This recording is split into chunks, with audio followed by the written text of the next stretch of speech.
Welcome to Game Changers with Molly Fletcher, where we take you behind the scenes with peak performers to learn what makes them tick and discover how you can apply their lessons to your life. I'm your host, Molly Fletcher.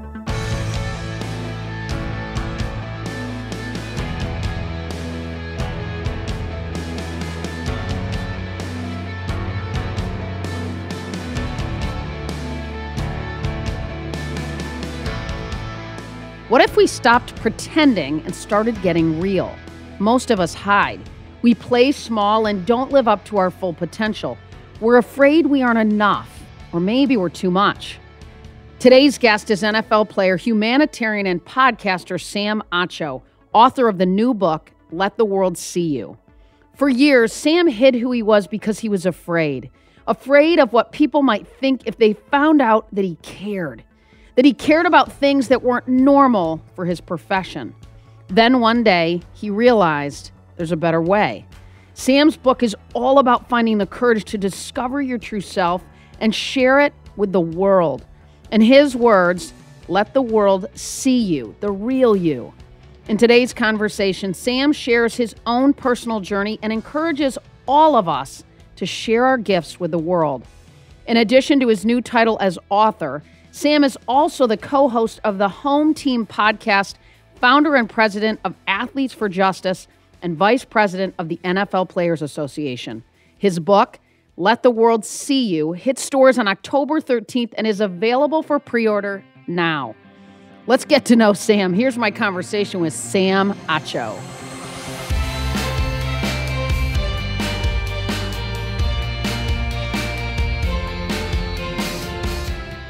Sam, thanks so much for coming on the show. You know, we just ran a little intro on you, but in kind of the spirit of your book and sort of in taking off the mask, if you will, I'd love for you to give our listeners just a quick intro on, who is Sam Acho?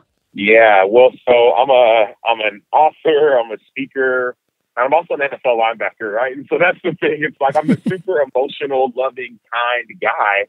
But also for my job, I'm paid to hit people. And now I'm not going to say hurt people, but hit people. Yeah. And so anyways, I'm from Dallas, Texas, went to the University of Texas Business Honors Program, was one of the top 20 rated smartest athletes in sports, MBA from the number one international MBA program in the world, but the school called Thunderbird, right? But I also, like I said, I just have this passion for really just encouraging people, right? And not only leaders, right? Leaders, athletes, people in the marketplace, who are trying to figure out, man, what does it look like to be real when it seems like everyone else pretends? Mm-hmm.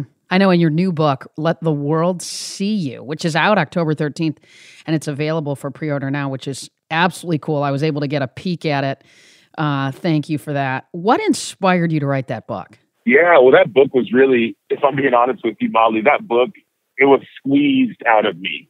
I'm so serious. I feel like it was almost like I was imagine like an orange that got cut in half first, right? Because it's shiny, looks good, but it got cut and then it got squeezed out and the juice that came from it was the book. And here's what I mean by that. So if you look at my life, it's on the outside, it looks great. NFL linebacker going on his 10th year. I just signed a multi-year, multi-million-dollar contract. Things were on the up and up, married, kids, things are great. But on the inside, I was crumbling for whatever reason. The things that I thought would bring me hope and joy, they didn't. And it wasn't until I went through a really hard season of life. I remember my wife, we were on she was having our third child and we had some major complications in the middle of training camp, the time where it's all focused and dialed in on my job and my sport. And I almost lost her. I didn't know what was going to happen. And had to have an emergency surgery. So that happened. Then fast forward, I was the starter and everything was perfect. And then I lost my starting spot. Then I got injured. And then my mentor passed away from cancer and all these different things. And it just seemed like, I remember having a conversation with him. His name is Jerry. He was my next door neighbor when I played with the Arizona Cardinals. He's 70-something years old, been married for about 50 years. And he actually posted a message on Facebook asking for permission to go. And I was like, wait, what? Because this guy, he's a man of faith. Jesus, he had been battling cancer for 5-6 years. He said, hey, I'm ready to go. And so I called him. I said, give me what you got, man. I used to sit in your office all the time. I used to go to your house just to get advice. What do you have for me? And he told me two things. This is how the book came about. He said, hey, Sam, there's two things I want you to know. He said, in my 70 years on this earth, man of faith, right? He's man of faith. He said, the two things I've learned are, number one, get to know Jesus intimately. This is what he told me, right? He's like, there's no greater joy than getting to know Jesus. But then he said, the second part that I want you to know, he said, I want you to know that you are worth getting to know. Never forget that, Sam. You are worth getting to know. And that, Molly, is how this book was born. It's born from this idea that, oh, wow, I really am worth getting to know, not for my accolades or for my successes, but for me, my flaws, my failures, my insecurities, my inconsistencies. All of me is worth getting to know. That is good stuff. So what do you hope readers take from this book? What's the takeaway? What's the big idea, right, if you will? Tell me a little bit about that. Yeah, the big idea is simple. The big idea is that we all have gifts to give to the world, yet for whatever reason, we've been hiding them. And so my ask for the readers is that they would come out of their shell. They would come out of hiding. When I was a kid, I used to get picked on, made fun of a little bit. And I remember I would go and I would hide in the bathroom stall so I wouldn't get made fun of.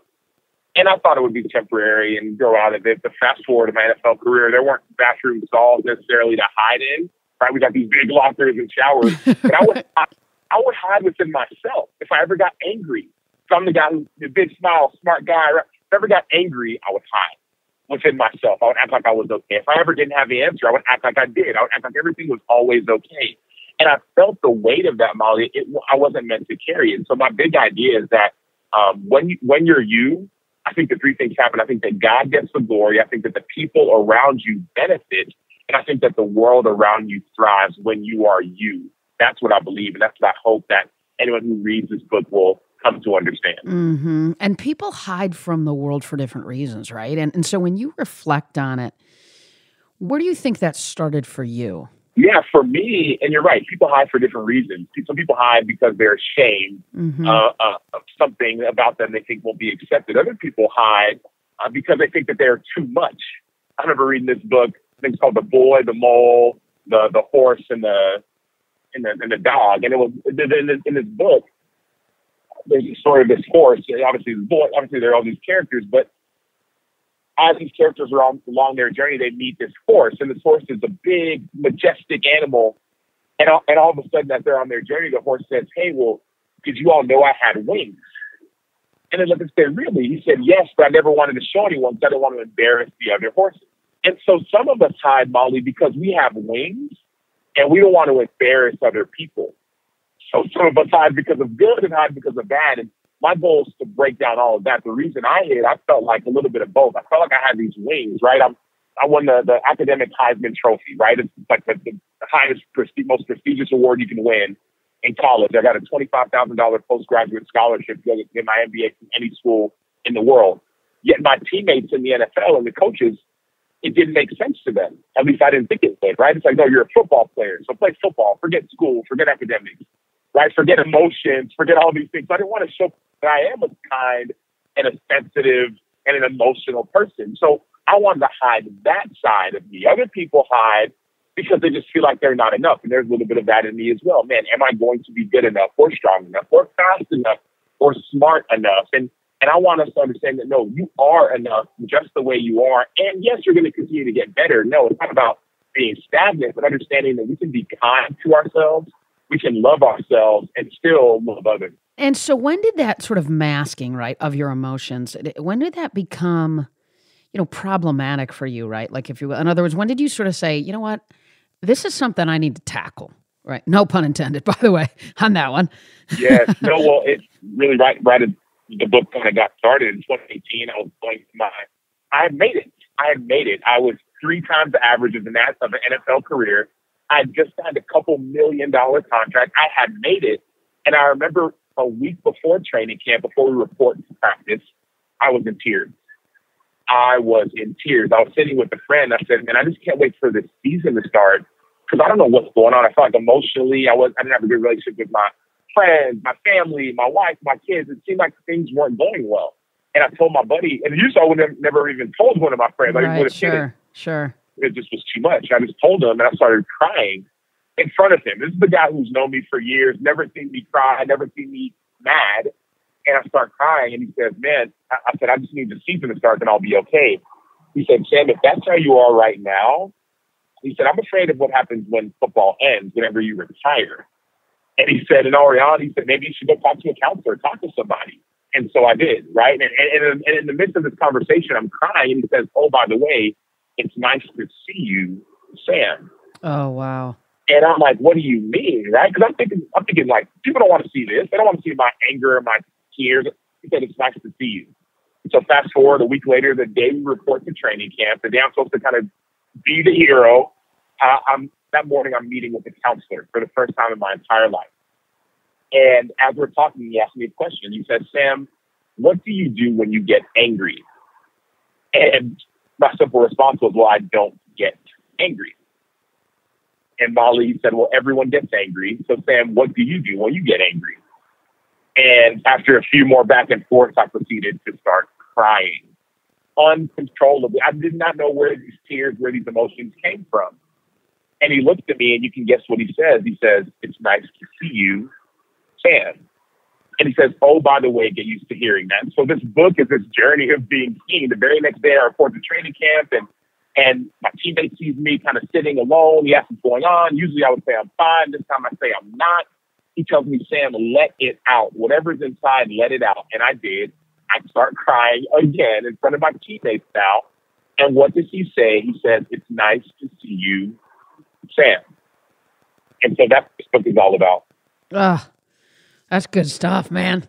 So tell me a little bit about your childhood and how it shaped who you are today as you think about Sam Acho now.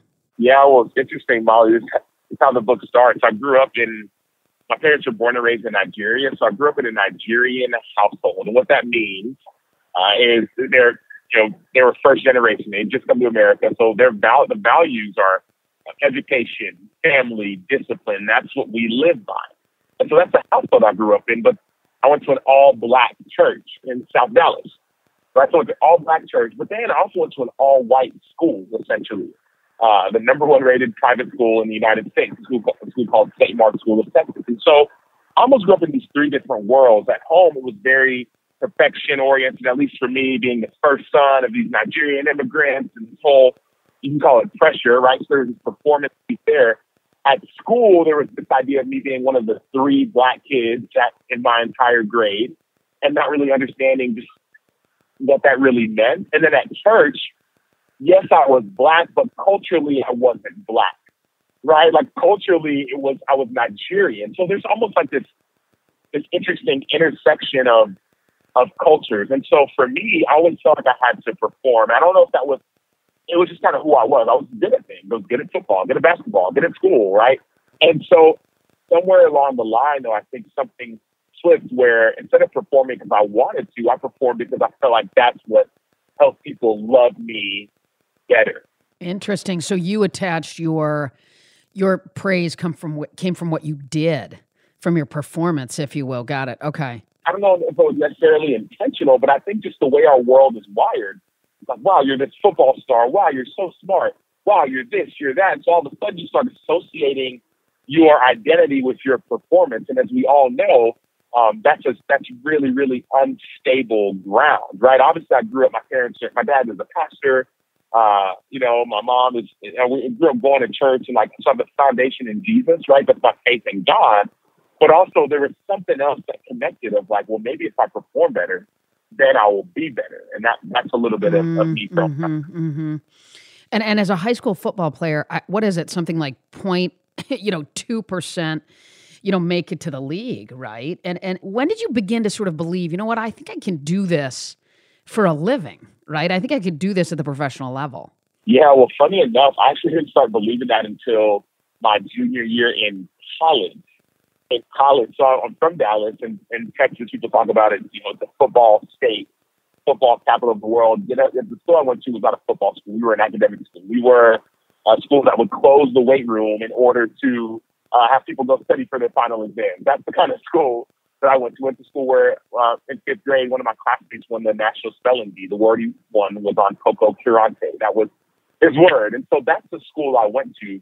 And so, funny enough, I didn't even get quote unquote discovered until my sophomore or junior year, actually right before my senior year in high school, when I went to a football camp at the University of Southern California. And I honestly showed up by accident. I just went because my brother was going, my younger brother Emmanuel, he was going, and I didn't want to be alone by myself. And so I said, I'll go with you. And we went out to California. We showed up at this camp. We didn't realize it was an invite-only camp, and we were not invited.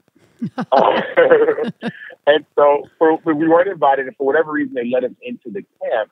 And that's when I got my first offer. I got discovered by Pete Carroll, who was USC was a perennial powerhouse at the time, and got discovered. And they saw me. And not only was it an invite-only camp, it was their top 300 camp. So the 300 best athletes from the state of California all showed up, and I was just, for lack of better terms, putting them to work. I was just dominating. And once again, it was just because I just thought everybody did that, right? We all want to win, so we just go and win and kind of go on with my day. Well, fast forward, at the end of the day, I get called up. Me and four of the guys get called up to Coach Carroll's office. And essentially he's saying, hey, we're really interested in offering you guys scholarships. And that's kind of when that football journey began. But even then, I still didn't think or didn't know what that future would look like. I just knew that, hey, maybe they think I'm good and maybe I can go play in college.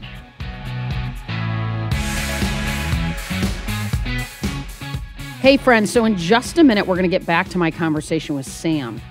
But while we're on the topic of living up to your full potential, I want to invite you to check out our new coaching program, Game Changer Leadership Huddles.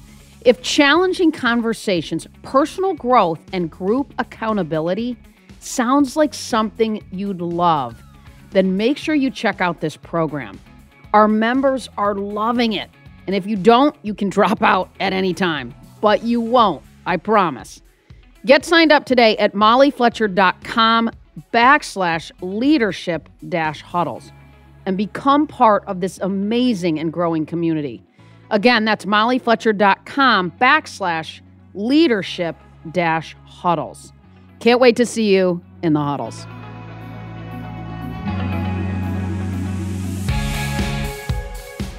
You know, one of the stories you tell in the book that I love is you talk about times you found the courage to be seen and the impact, right? And you tell a story about Larry Fitzgerald, for example. That's one that's good.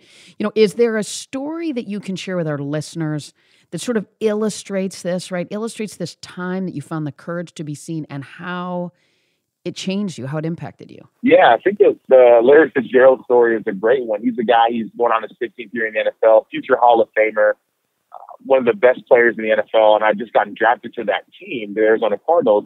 And people would call me all the time and say, hey, Sam, I've heard so many great things about Larry and about Fitz and about all these different nicknames for him. And they would ask, is he as great of a guy as he seems? And the fact of the matter is, Molly, I didn't even talk to Larry my first year. At least the first few months. I was scared. I didn't know. He's a superstar. And I'm just a guy. And, on occasion we spoke. But it wasn't until the off season, after my first year, I mustered up the courage to have a conversation with Larry. And in all reality, one thing about me, I love noticing things about people. And I had noticed that he did like putting forth a good image, right? Whether it was true or not, I didn't know, but he did care a lot about his image, how he dressed and the things that he said. And so all of a sudden I mustered the courage to go up to him. I said, hey, Fitz. He looks up and I said, hey, people always ask me about you. They say, are you as nice of a guy as you seem? And he looked at me and said, okay, well, what do you tell them? And I said, well, I don't know. I told him I don't know because I don't know you. And he said, well, dude, how about you get to know me? Right. And so, and that simple statement, that simple courage to have that conversation led to not only a relationship, but also him introducing me to, for lack of better terms, two presidents of the United States. Right. Like, so it was like, there's this deal where like being me opened up the door to a relationship, but not only led to that imminent time, but also times in the future where it was like, oh, wow, it opened doors to me hanging out with President Bush and President Clinton and all these different things based off of the simple courage to get to know him and allow him to get to know me. That's awesome. And showing up as who you were. I mean, you were so authentic in that question. It's awesome. You've been in a lot of different locker rooms in the NFL. Tell me a little bit about how you describe an NFL locker room and, sort of did that perception change once you stopped, sort of hiding and you showed up a little bit like you did with Fitz, right? And I showed up as your full self. Yeah, for me, NFL locker rooms are interesting places. They are full of macho men, type A personalities, people who are the biggest, the baddest, the best at what they do. Yet there are also people who have tendencies to hide. And I never thought that. I always thought that you'd show up at this place and everyone would have it all together. And I realized that they didn't. Like me, we were all broken individuals. And so the interesting thing about an NFL locker room is that people can see through the fake. That's one thing I noticed. A lot of times people, social media, you have your image and picture, but people see through that. And so for me, and I think for them as well, it was this idea of, hey, how do we kind of take off our mask and actually be real? And that's in every locker room I've been in. There are some locker rooms where there are guys who want to act like this big, bad, tough guy, and they're not. There are other locker rooms where guys are just, hey, this is me and this is who I am, and hopefully you can accept me for who I am. But it's a really unique place because it's somewhere where you would think everyone has it all together, and in all reality, they don't. Sure. Well, and, they live in this world where, the best ones, I think, are who they are. They're the same guy, right? Or the same girl, right. if it's a different sport. It's the same person that the media is interviewing. That's the same person at the dining room table with their family. The same person in the locker room. Those are, to me, some of the most powerful guys and gals out there. But so, Sam, you played in the NFL for 9 seasons with 4 different teams. You've had season-ending injuries, right? You've been released. You've moved cities. How difficult a reality, is that, right? And what do you think you've learned about resilience from all of that? Yeah, I think the biggest thing for me is the idea of being on the same team. And so here's what I mean by that. In 2013, I was playing with the Arizona Cardinals. I broke my fibula, I broke my leg, and I was out for the season. And as much as football is a team sport, we all have our individual goals, right? So we talk about resilience, what it means to work together for a common goal. I remember that year, before I got injured, a guy in front of me actually had gotten injured. And I remember feeling bad, but really not too bad because it was my opportunity. It was my chance to shine. He had got injured, so I was going to go and I was going to shine. And then all of a sudden I got hurt.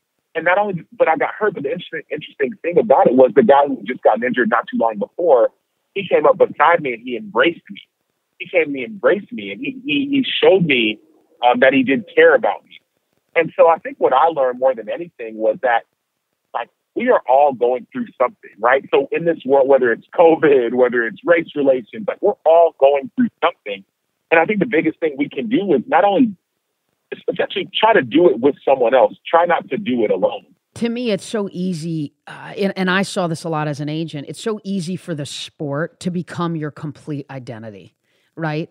How did that play out for you and maybe with others that you've seen, and how did that affect you personally, right? Because we see it all the time, right? I always say athletes die twice, when they stop playing and then when they, die, right? So, but you have managed it from the outside looking in and in this conversation to sort of to seamlessly transition your life and be more than a football player, which is so cool. I love the book, right? Let the world see you, how to be real in a world full of fakes. One of my friends, actually the wife of Jerry, one of my mentors who passed away, she reminded me, she said, "Hey, Sam, this is not a how-to book."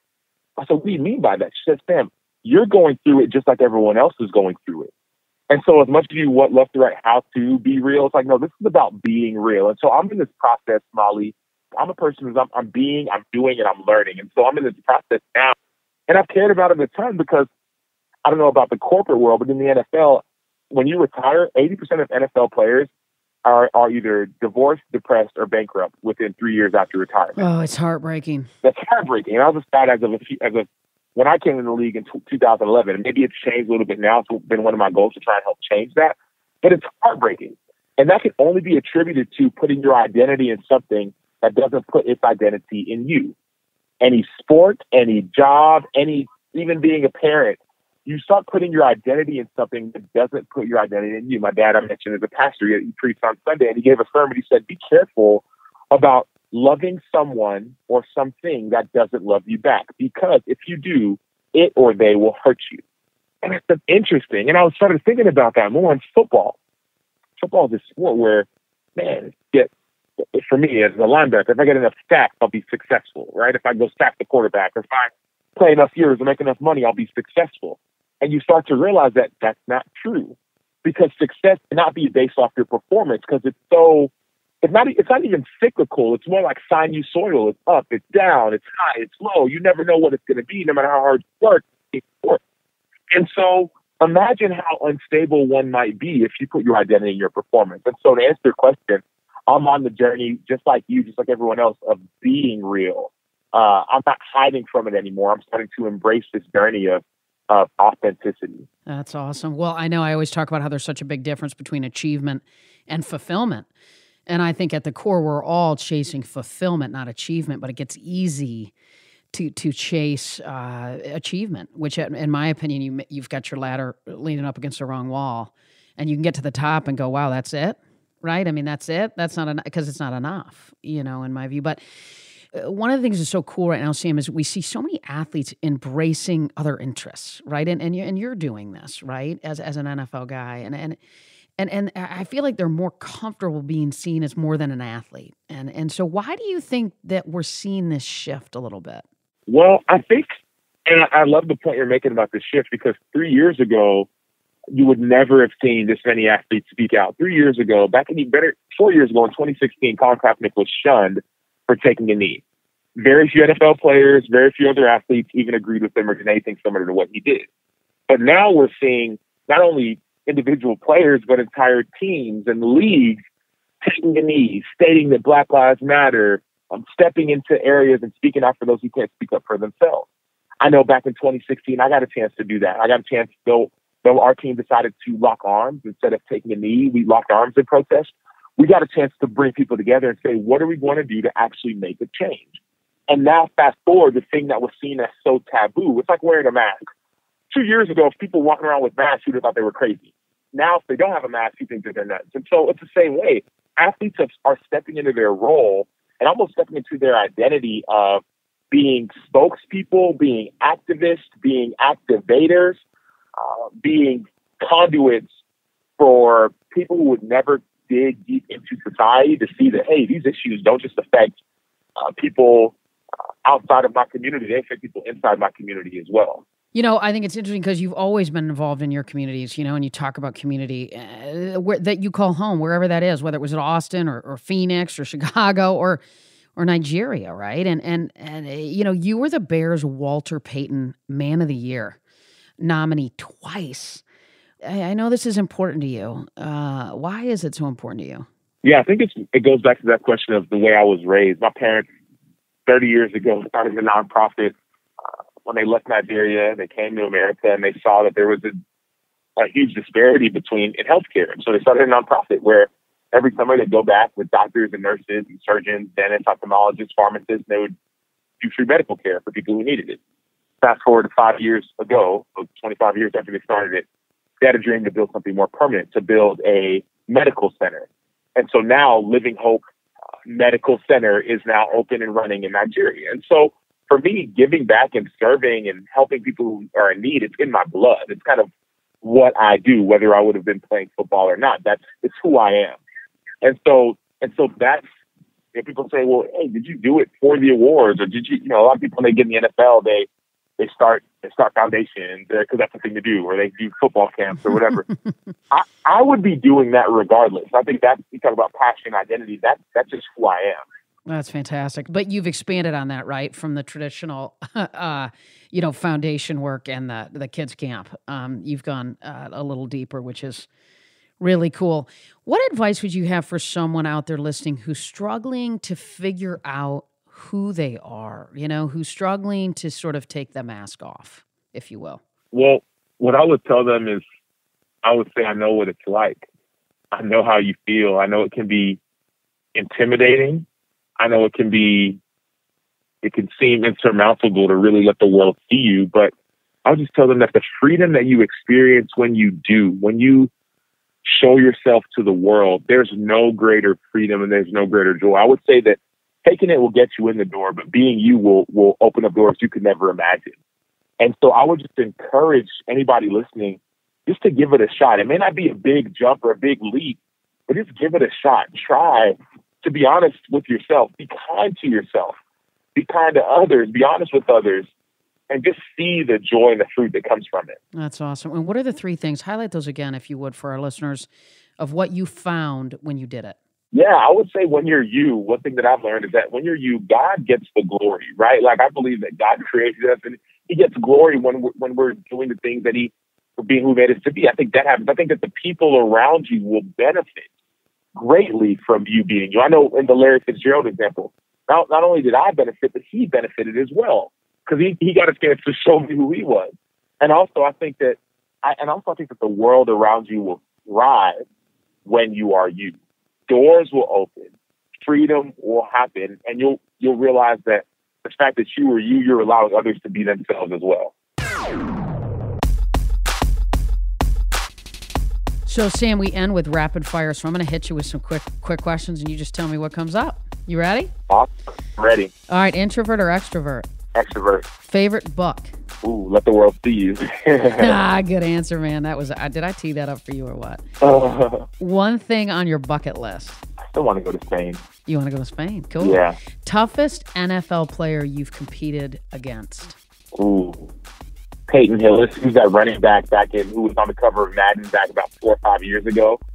Cleveland Browns running back. Yeah, he's a beast, and he had a short career, but he's a monster. Okay. Teammate or coach who's had the greatest impact on your life? Calais Campbell. What is your welcome to the NFL moment? Tell us. Yes, it's my rookie year. I was playing on the kickoff team, and I'm running down to go try and tackle someone, and all of a sudden I get blindsided. And I could have swore it was a huge offensive lineman who hit me. Ended up being backup quarterback. Oh, man. Was on the kickoff return team, a guy named Michael Robinson.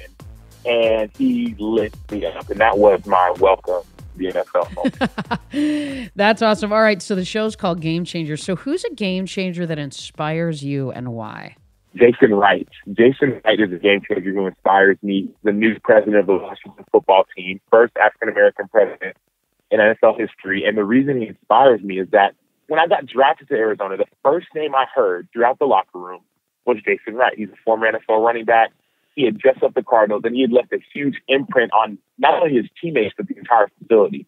Well, he ended his career right around then, went back and got his MBA, went back and worked at McKinsey, working on challenging issues and helping teams and people transition. And all of a sudden, he's the president of the Washington football team. So he inspired me because I know the kind of man that he is, and now I'm seeing him reap through this hard work. Wow, that's awesome. Listen, Sam, this is a treat to have you on. Your book comes out here October 13th. It's available for pre-order now.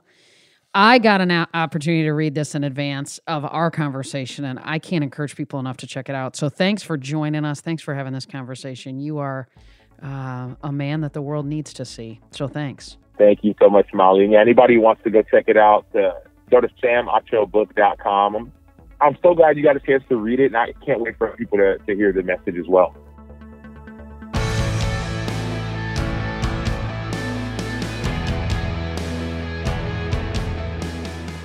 What a wonderful guy. Wow. I hope you enjoyed that conversation with Sam. Here are a few of my favorite takeaways from this episode. Number 1, you're worth getting to know. Not for your successes, but for you. All of you is worth getting to know. Number 2, stop hiding. Share your unique gifts with the world. You have them. We will all be better for it. Number 3, don't associate your identity with your performance. This is a big one. What you do doesn't define who you are. That's it for this episode. Join me next time on Game Changers as I sit down with Guy Raz. Guy is the host of the popular NPR podcast, How I Built This. We talk about his new book on the unexpected paths to success of some of the world's greatest entrepreneurs.